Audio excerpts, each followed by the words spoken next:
on an average purchase price of $150,000, renting on the 1% rule at $1,500 a month. Mm-hmm. If they were to buy 15 properties in the next 15 years, their total cash capital outlay would be $2.2 million.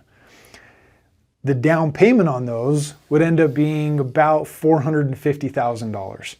So $450,000, if you can come up with that over a 15-year stretch and you hold on to that whole portfolio until year 20, you've created a $4.1 million portfolio. See, that's awesome.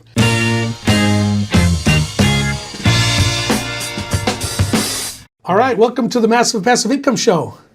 I'm Colter. And I'm Jason. Yeah, we're excited to be here and talk about what we're going to talk about today is actually what the show is all about and how we create massive and passive income streams. Which I'm really excited about because that's why we decided to do the show, right? Well, and honestly, what we're trying to do is create wealth through real estate. And we do that in a couple of different avenues. And massive and passive income streams come from massive, non-recurring revenue, operating incomes, something that we actively chase every single day. And then passive income that comes in mailbox money and shows up, there's money that we're earning while we sleep and don't have to actively show up every single day to earn that money. Which is the best money. Mailbox money is the best money. Or I call it Venmo money now, because I get paid by a lot of my tenants through Venmo. And you hear that cha-ching when it comes in, that means it's your rent, right? Right. And that's the best time of the day or best time of the week or month is the first through the fifth. So, because that's when usually the rents come in. But let's talk about massive first, and then let's talk about passive. Okay. So massive income, I think, is so important because when I was younger, I used to see business owners all the time. I'd always wonder, why are they buying real estate? They've got this awesome business. Like my family, they own a trucking company, and I remember my dad telling me that they bought the apartment complexes that are next to their yard there, and I'm like, what in the world are they doing that for? They're a trucking company.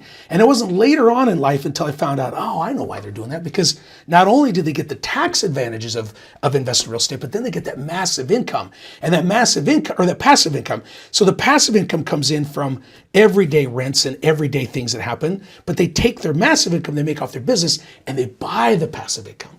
And that's what I was trying to figure out is, why are these businesses taking the extra income that they make? They can either pay it to Uncle Sam or they can buy them an asset, and then that asset can actually pay them money. So I look at even flippers. If you're a fix and flipper, I think fix and flippers, it is a business, but it's more of a massive income type business. You're making big chunks of money, $20,000, $30,000, $40,000. Then what do you do with that money? Go out to dinner with your family, right? Because it's tough to do a fix and flip sometimes. But after you celebrate a little bit, take that money and go put it down on an apartment or put it down on a house and create passive income. There's lots of different ways to make massive income, but I think the key is to create the passive, because that's what everybody wants. Yeah.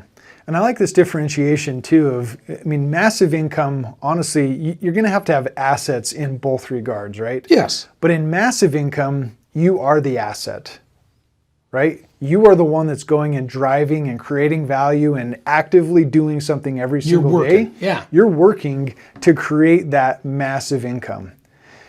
Passive income, you are obviously an asset when it comes to going and acquiring that asset, but the asset that creates the most value isn't you showing up every single day, because the rent comes in monthly in that passive income stream, and the asset is the passive income vehicle. Yeah. It's that apartment building, it's cryptocurrency miners, or whatever that may be. Is you have this massive income that requires you to be the asset to go and create value.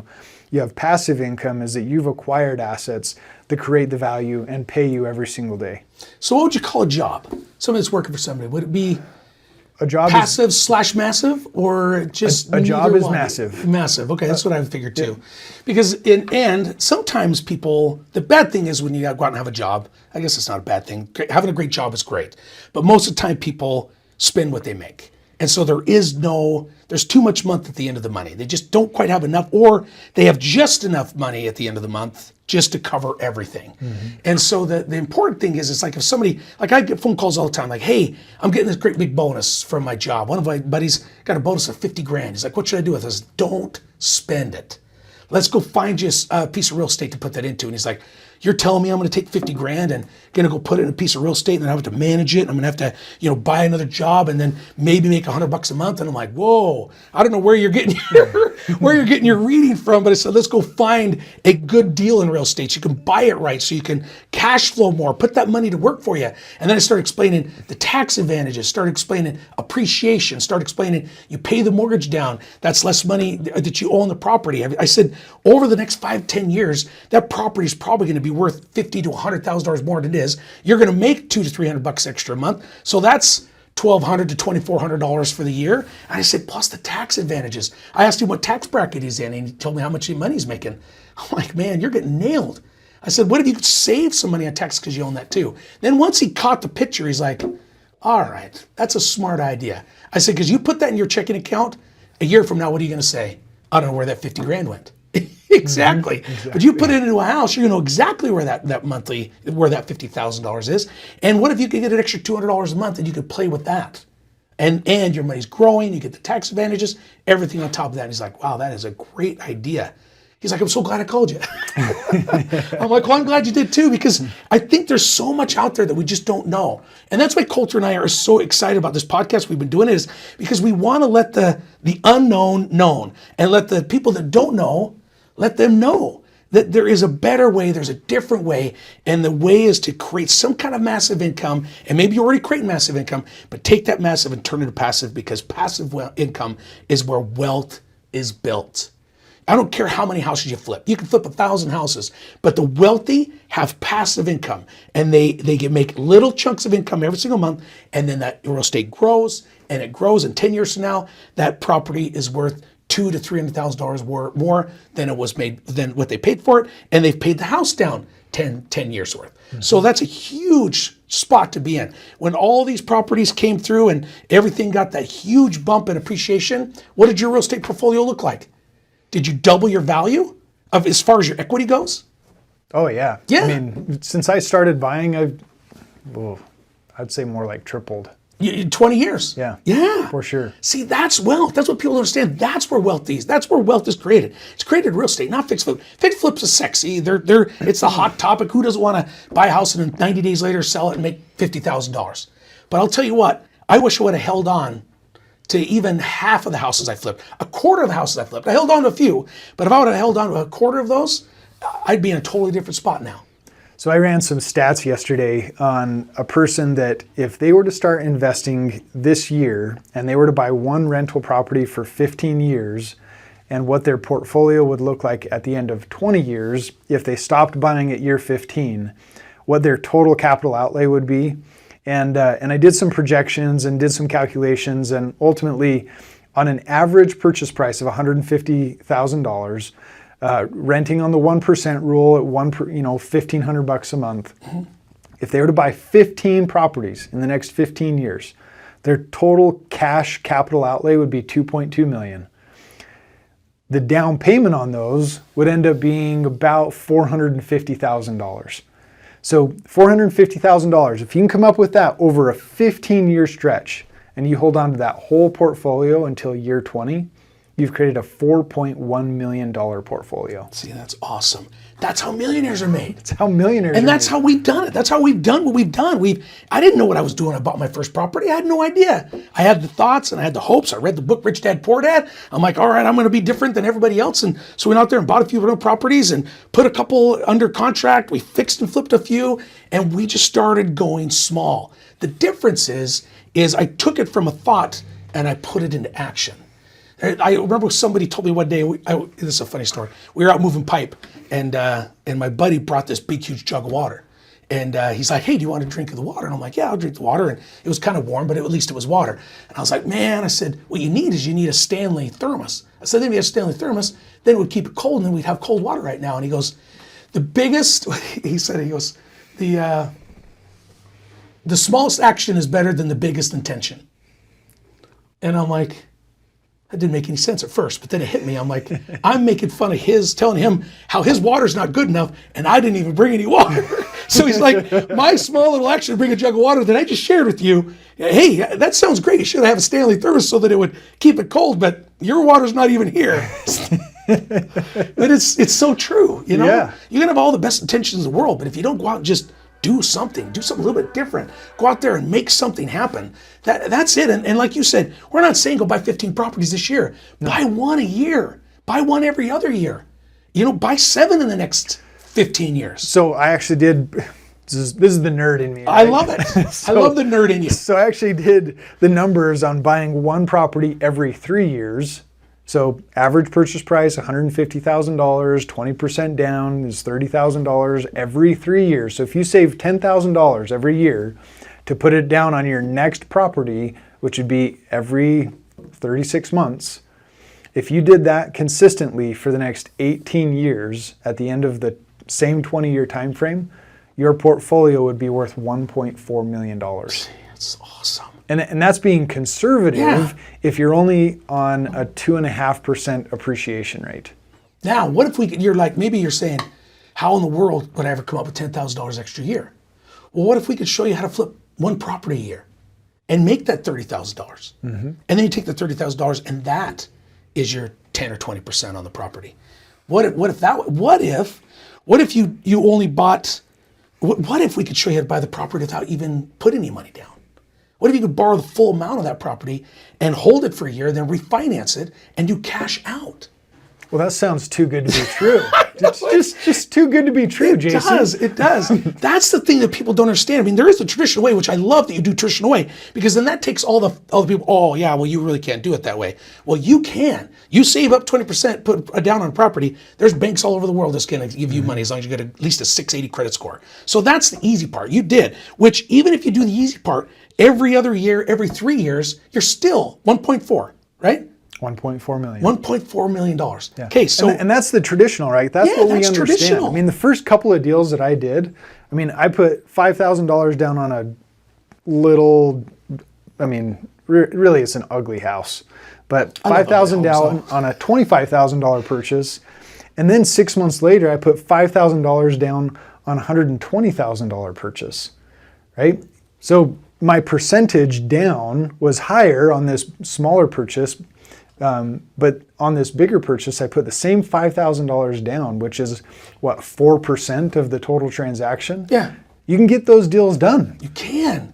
And that's the thing. It's thinking outside the box, talking to somebody that doesn't understand what they don't know. And there's people out there that don't know what they don't know. And what you need to do is help them to know. Because once they know, now they can do something about it. And the problem is people, they get into foreclosure, they start losing properties, they start, that maybe, or they just can't sell their home, or maybe they want to get creative with their home, or maybe they don't want to get nailed with their taxes if they sell this home. Mm-hmm. There is ways that we can be creative to not only help out them, but that can also help out me. And maybe it's just traditionally, go find a hard money lender that'll give you 100% financing for that property. There's people out there. You might have to pay 10% interest, 12% interest. You may go in the hole each month a couple $100, but after 6 months to 8 months, you could refinance that and down to a lower interest rate, and now you own it. And so you basically got into that property with no money out of pocket. Now there's a whole bunch to that, and I've done this a bunch. So somebody say you can't do that, I do it, and I have done it. That's how I bought most of my properties. I've only bought one property traditionally that I have right now as a rental property. Everything else I've either done creatively through either subject to, wrap financing, seller carry, or just buy it outright with hard money and then own it for 6 months to a year and then refinance it out. And a lot of those refinances, I get cash out. So I get $10,000, $15,000, $20,000, the money that I put in to fix it. Mm-hmm. And then I have that as a long-term rental at a lower interest rate. But now is not a good time to buy though, right, Colter? Interest rate's way too high. You need to sit on the sidelines and watch. No, make offers. Freaking make offers. That's right. You just got to pull the trigger, right? You do. I mean, we could sit on our hands all day long and be like, you know what, it's going to get better, or you know what, the interest rates are going to be nicer to me in 3 to 6 months, or hey, you know what, I think there's going to be a crash in the next couple of years because political landscape and what Russia's doing. And yeah, I mean, you could throw out all these hypotheticals. You can justify until the cows come home that you're never going to make money in real estate today. It's always going to be tomorrow or in 6 months or in 6 years, but that means you're never pulling the trigger because it's always going to be, it's going to be better for me tomorrow. Yeah. But if I can just convince you to make offers and to pull the trigger based on logical cash flowing models that can be applied to real estate and to deals, it's just a science. Yeah. All you have to figure out is what is the science behind being profitable in real estate. Now, let me tell you something that just happened, just like recently. So 3 years ago, I made an offer. 2.5 years ago, I made an offer on this property. It was going to be a rental property, and there was 35 offers on this property. 35 offers. Okay, interest rate was for an investment property. I think I was at 3%, maybe 2.9. It was like one of the lowest for a rental for an investment property. So, anyways, all these offers from all these investors. It went for $600,000, and it was originally on the market for $550,000. It went for $50,000 over with 30 offers. Okay, now they got a 3% interest rate. Whoever that was that bought it, 20% down. Do the math. So here we are, 3 years later, the exact same property. Okay, the exact same property. People didn't actually end up buying it, the people that got the offer. Then the people decided not to sell it. Okay, so now they took that property, they gave it to their daughter. They decided not to sell, gave it to the daughter. The daughter's owned it for 3 years. Now she wants out. Guess what offer I just made on that property? And guess how many other people I was competing against? One other person. Okay. One other person. I made her an offer of $20,000 under asking price, and it was $150,000 less than it was 3 years ago. Really? So you do the math. I did the math on that. If I pay 7%, I just did 7% interest on that right now for the purchase price of what it is, for how much I'm getting it for, and if I want to purchase it back then when I wanted to buy it, I'm actually better off buying it right now at the higher interest rate because it's $150,000 less than what it was before. So it's all about perspective. So just change your perspective. The best time to buy real estate is now. There is no better time. There is no reason to wait. Oh man, I wish I would have bought 25 years ago. Yes, I do wish I would have bought 20 more 5 years ago or 3 years ago, but I didn't. Okay, but now I could still buy now. Don't be sitting here thinking a year from now, man, I wish I would have bought 2 properties last year. Well, you have to come into the perspective of what is it you're trying to accomplish, right? If you're trying to buy homes and you're trying to flip them and you're trying to turn money quick right now, you got to make sure you have the perfect property. Yeah. Right? Fix and flips have their own science behind them, and if you're trying to make money there's the specific science. But if you're going to hold on to something for 20 years, you can overpay for it for, all 20 years. As long as that mortgage payment, the principal, the interest, the taxes, and the insurance, PITI, if that's all covered by what it can be rented for, who cares in 20 years? It's paid off. That's the thing. You could break even. People are like, well, I don't want to buy something that doesn't cash flow. Well, I agree. I don't normally go buy properties that don't cash flow. But if you're in it for the long game, like you just said, who cares? You get the tax write-off, and you know it's going to appreciate. Everybody says, man, I wish I would have brought 50 homes in 2010. Well, did you have money in 2010? Exactly. Where were you at? Did you have a clue as to how to buy 50 properties in 2010? Exactly. But if you obtain the knowledge right now, listen to this podcast, there's so many resources and we can introduce them to you as to how you can learn how to invest in real estate. But if nothing else, obtain the knowledge right now, and in 6 months, actually decide, you know what, before the end of 2024, I am going to make my first purchase. And that's the key. I'm going to buy one property. I get a hold of a brand new investor. I want to buy 5 properties next 5 months. Why? Let's buy one. Yeah. Let's buy one. Yeah. 5 seems overwhelming because they're almost, I've been told if my goals don't scare me. I said, does 1 scare you? Yeah, it scares the crap out of me. You got the scared part down. Yeah. Don't make a goal of having 5 and get yourself so scared you don't buy one. Let's get one. So I had a guy in my office this morning, and we're going through the details of a transaction. And we have, the deal is secured. It's closing in a week. And I found him the money, and he has the opportunity to say yes or no. And he walked out of my office, he says, Colter, I'm so nervous. Is there always an anxiety like this? Or, when you're doing your first deal? I'm like, Yeah, there's a pucker factor when you're pulling the trigger on hundreds of thousands of dollars Even worth your of 240th deals. deal, which I just made an offer, would be, I still today. Yeah, it makes you nervous, and if it doesn't, then I mean you're some sort of Superman or something, or you have more money to throw at this than I do. Yeah. But I mean, there's a pucker factor, or there's an anxiety, there's some nervousness that should come around it, and if there isn't, then you might be making a mistake. Yeah. Like you need to figure out, and you need to do your due diligence, and at the end of the day, go and make really good decisions, but don't get in this analysis paralysis. If all of the indicators are, hey, you know what, I can make this a good deal, and the key factor in there is that you have action, you have verbs in there that say, can I make this work? And then you go make it work. Yeah. And I mean, we outlined it on the whiteboard and everything, and it was, we have the option to exit just on renting the property out, doing a lease option, or selling it outright altogether. Yeah. And he left excited but nervous because he's pretty sure he's going to just go ahead and pull the trigger. And I'm giving him until tomorrow to decide, and that's okay. I think sometimes people are almost more scared of success than they are failure.